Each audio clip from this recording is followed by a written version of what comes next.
నమస్తే అన్న అందరికీ. ఈ సంఘటన అయితే మన కొర్రలో జరిగింది. మన గణపతిని అయితే ఒక ప్లేస్ నుండి ఇంకో ప్లేస్కి షిఫ్ట్ చేసేటప్పుడు ఆ కరెంటు పోల్కి ఉన్న మెయిన్ వైర్లు అయితే మన గణపతి యొక్క రాడ్కి అయితే అంటిందన్నమాట.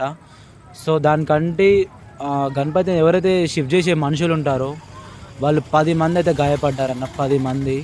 ఎంతో బాధాకరమైన విషయం ఇదైతే. పాపం ఎలాంటి సిచ్యువేషన్లో ఉండి వాళ్ళు పనికి వెళ్ళారో కానీ ఇట్లా జరిగింది. దేవుని దయ వల్ల అయితే ఎవరికైతే ఏం కాలేదు, కానీ చాలా గాయాలైతే అయ్యాయన్నమాట. దేవుని దయ వల్ల అయితే ఎవరికైతే ఏం కాలేదన్న.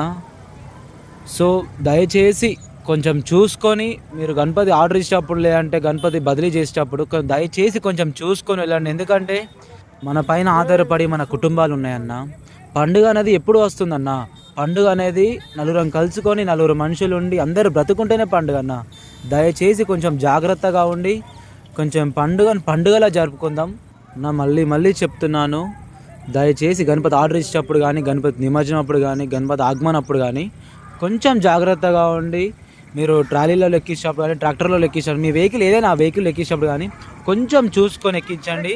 అలాగే ఎందుకైనా మంచిది పెద్ద కట్టెలు అయితే క్యారీ చేయండి. ఎందుకంటే ఇలాంటి వైర్లు ఉన్నప్పుడు కొంచెం పైకి లేపడానికి అయినను. సో దయచేసి కొంచెం జాగ్రత్తగా ఉండి పండుగ జరుపుకుందామన్నా.